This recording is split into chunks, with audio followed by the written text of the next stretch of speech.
What up? It's Dramos. I'm joined by the legendary Andy Hilfiger. Yes, we are here at your Midtown Manhattan studio for Artistics and all the creative things that you do. So normally I would interview an artist, I would take them somewhere to like a thrift store in New York City. Yeah. I'd give them a small budget and they'd have to pick out an outfit. But you are like the living, breathing, like epitome of the things that we're shopping for. So very special episode. We're gonna check out one of your kind of your own personal collections of the Tommy vintage stuff. We're gonna hear some of the stories. We're gonna have him pick out some of his favorite pieces as well. I'm excited. You ready to go? Do we want to, for the winner, do we want to give them something? Oh, we can do something. We can do a giveaway. You heard it first. We're gonna do a giveaway. Some exclusive stuff, maybe? Very exclusive. All right. Tales from the Thrift. Let's go.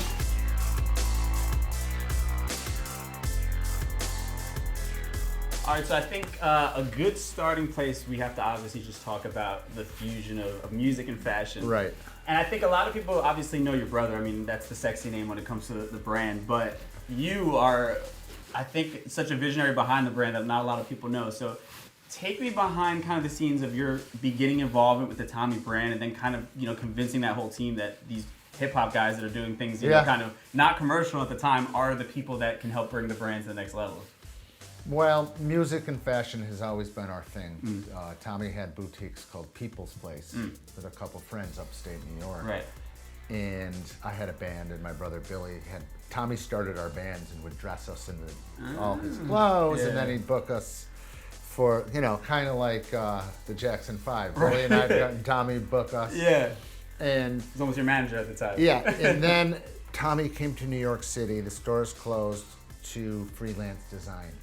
And he just went out there thinking, I'm going to be the next Ralph or Calvin or into New York City. So there's a point into New York City. We moved from upstate New York. Right. And then my brother Billy and I followed him, moved with our band. I was watching a race, a Formula One race, because Hilfiger just had given them clothes and the label was on the car. Yeah. And it was a Sunday, and I called Tommy. I said, I didn't know you were sponsoring Team Lotus in Grand Prix. He goes, oh, yeah, we're dressing them. Do you want to start going to the races and dealing with the team, with the uniforms, and giving out hats and bags? Yeah. Well, we didn't have hats and bags yet. Right. So I put hats and bags together, Lotus hats and bags. Yeah. I went to the races and giving out hats and bags and stuff, and I had to design the uniforms.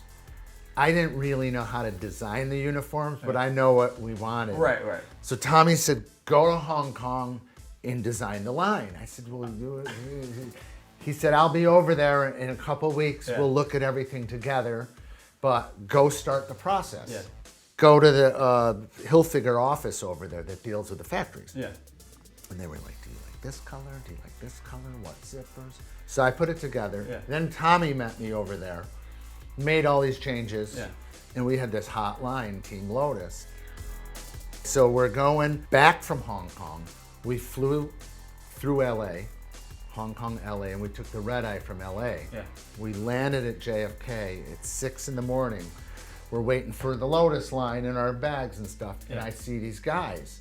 And it was at the airport. At 6 in the morning. Wow. It was the Brand Nubians in Grand Puba, which I knew who they were because I worked in video and I worked on a couple of different, I knew who they were anyway, but the kids on the street, uptown, I lived on 109th and Broadway, were saying, Andy, they're saying your brother's name in the song. So I knew about it. Wow.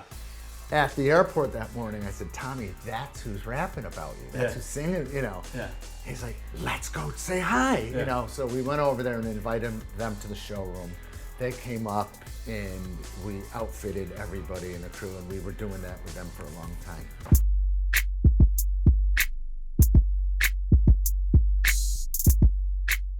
All right, so talking about everything, obviously there's been some amazing collaborations, music, and all these things. But I do have to address, I know our audience is going to kill me in the comments if I don't ask it. I know you've talked about it ad nauseum. But you guys were one of the first kind of viral rumors that sort of happened. Yeah.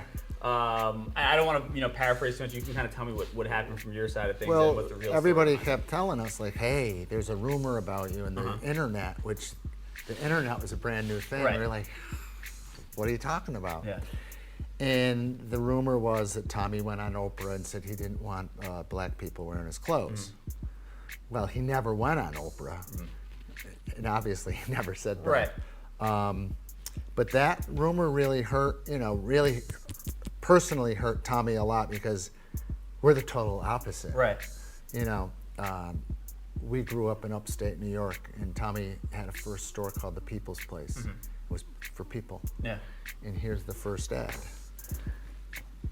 If you see, it's a mixture of black, white, everything. Yeah. And then this is years later when I did the Aaliyah campaign. Right. A mix. It's always, China Chow, Kadada Jones, Mark Ronson, Aaliyah. So it really, and also we were the, probably, one of the first commercial brands to endorse hip hop. Right. And not only endorse it, but you had, some of these musicians, rappers walking in your runway shows. Oh, definitely. I mean, it's one thing to kind of stick them on there as advertising, but fashion shows. No, we didn't do Aaliyah was in it, Usher was in some, but, no, we never changed. We did what we do, and it's all about pop culture, music, and fashion in one world. Yeah. You had showed me a video. It was like Raekwon walking in the show, Method Man, young Usher, young Aaliyah. Aaliyah was about 16, 17, and Usher wasn't much older. Da Brat, all the Quincy Jones. Quincy came out at the end. Heavy D hosted. Yeah. And that was styled by Kadada Jones, Quincy's daughter, and me. Yeah. But I produced it. I put it all together, and what a show! Yeah, no, it's incredible. It was one of the first times music and fashion really celebrated in a way like that. Yeah. But Vibe, we were advertising for a long time before anybody else, commercial-wise, let's say, or high fashion. Yeah. Then they all jumped on it. Right. Later. Well, I think that's why it kind of speaks to why a lot of But luxury brands weren't in here. Right, it wasn't on the radar, I'm sure, at that point, which is funny. Yeah. And I think that's why a lot of these rappers at the time gravitated to you guys, because you guys got it. You know what I mean? You understood it. Right. They didn't have to force you to understand it. No. It was like you were there, you got it, you supported what they were doing. Absolutely. And vice versa, which is amazing.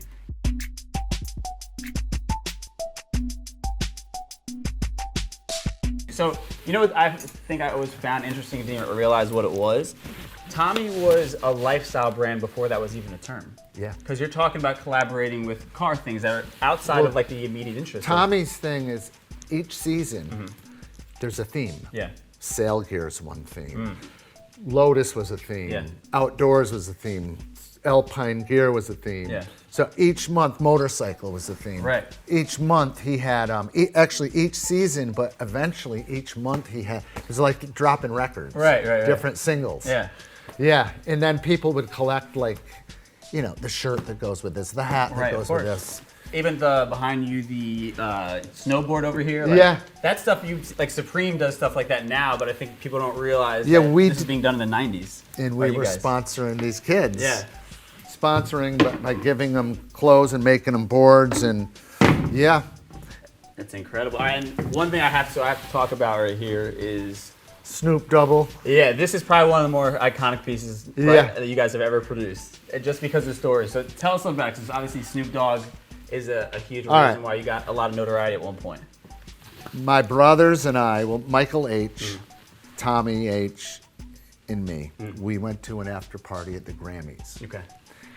And we were hanging out, and we were all talking to these guys, and it was Snoop. And I said to Tommy, he's the hottest rapper on the West Coast. Yeah. He goes, oh my God, he looks so cool. Let's say hi. Yeah. So of course I did my thing. Hey, yeah. He's like, yeah, I love, I know about you guys, probably from Puba. Yeah. But we were also on the West Coast, Hilfiger and Robinson May and some of the stores.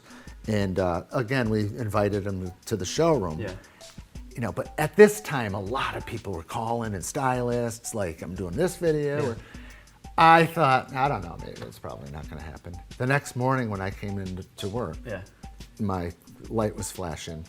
Andy, it's Snoop. We want to come up, me and the Dog Pound. Wow. I'm like, cool. Yeah. So I called him back. They came up, gave him the tour, and Tommy really took a lot of time and showed him how it's designed and showed him the pinstripe suits. And all the gear. Yeah. And we gave him a bunch of stuff, and they went back to LA. It was him and Corrupt and all those guys were in our office. Yeah. Legendary. A couple weeks later, I get a call.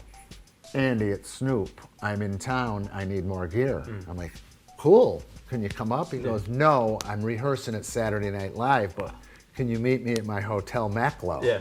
Hotel Maclo. And at midnight. Yeah. I'm like, sure. So I go back to the showroom, undress the mannequins, and I go to... Did you know specifically that this problem? No, what happened is I went, and Snoop was in the adjacent room. Yeah.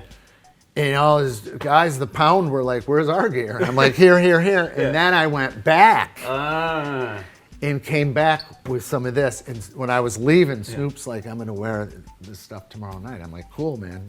So at this time, during like the history of time, was that like a big deal for you? Or was it just kind of like another celebrity wearing it? I want like people to feel the context of that moment. it was, but it was surprised. Like when it happened, it was like another artist wearing Tommy. But the stores went crazy the following week. Gotcha. And was that like one of the bigger reactions you had seen at that point from an artist? Yeah. This was the biggest commercial reaction because the whole Puba thing was the streets. Right. The drug dealers, everybody was wearing Tommy on the streets. But when Snoop went on Saturday Night Live, you know, the suburbs were going to the malls looking for the gear. Yeah. So, and he's a great guy. Yeah. He's so cool, and I just have nothing but great things to say about him. That's amazing. And keep that not for sale. This one right here. Yeah, no.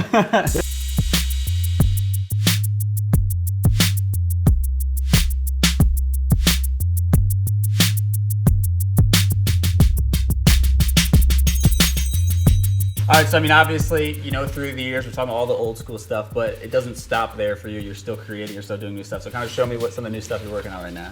Well, what this isn't really the new stuff. This is the old stuff made new. Right. And they're just samples. And it's Sport Tech denim. It's Tommy Jeans, one of the first themes we put out. Yeah. We recreated it, and I'm not sure what's going to happen with it, but it's very cool. Wow, so this stuff isn't out. Nobody can get this stuff. No. These are one of a kind. There's some more vintage. Sorry. Yeah. What is your favorite color? Green, red, or blue? I mean, red is typically my go-to since I was a kid. So you are the only one Wow. who has this. You sure? I'm positive, man. I planned on this. Wow. Yeah. Sick. Sport Tech denim. Wear it with your denim and your white sneaks. You heard him. I'm the only one who Yeah, has this. you is are. Incredible. The others Thank are you. here. Unless you bought one 20, 30 years Right, ago. right. But Puffy used to wear Sport Tech Yeah. denim. Puffy wore, I think, this one, the green. That's awesome. And Omar Raps. I dressed a lot of people. That's incredible. Thank you. You're welcome. So let's get into now, like, you have so many projects. I want to dive into other stuff too. My wife and I, we have our own brand, Andrew Charles, Right. by Andy Hilfiger. It's my middle name. I initially launched it with Steven Tyler for a couple years in Macy's. Yeah. And then it went to Europe and did a whole online thing.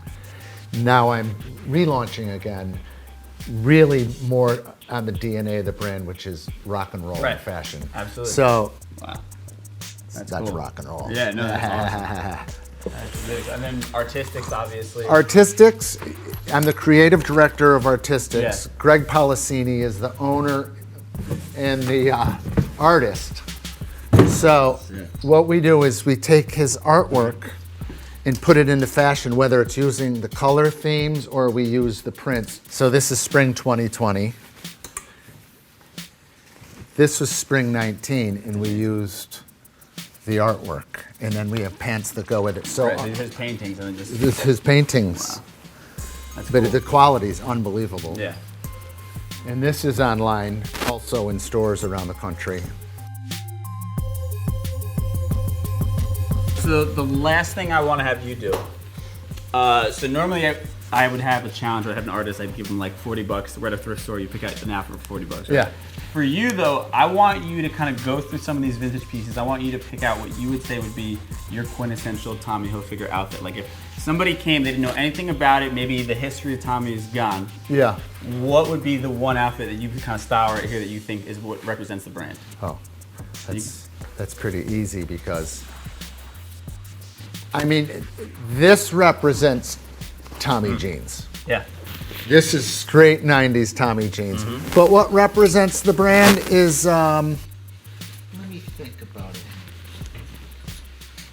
Yeah. America. Yeah. It's the American dream. Best. Yep. This represents Tommy Hilfiger. If you see this Yeah. on somebody, you're like, that's Tommy. Yeah. Yeah, you can tell. And that's what's important about, having your own aesthetic, your own lifestyle. Yeah. Well, Andy, thank you for your time. It's been a pleasure. This has been incredible hearing Thanks the for whole having story. me, yeah. Of course. So where can people find the other stuff you're working on? What are the websites, all that kind of stuff? Artisticsfashion.com, Macy's.com. Yep, has artistic stuff. I don't know where, you can't find Right. it. All this stuff is priceless at this point. Yeah. Not this yet. Not this yet. AndyHilfiger.com, you can see the brand. Yep. And TommyHilfiger.com. Amazing. Tommy.com. You believe that? My brother has Tommy.com. Yeah, it's pretty So many incredible. Tommies in the world. It's legendary. Andy, thank you, sir. Thank you. Tales from the Script. That's it.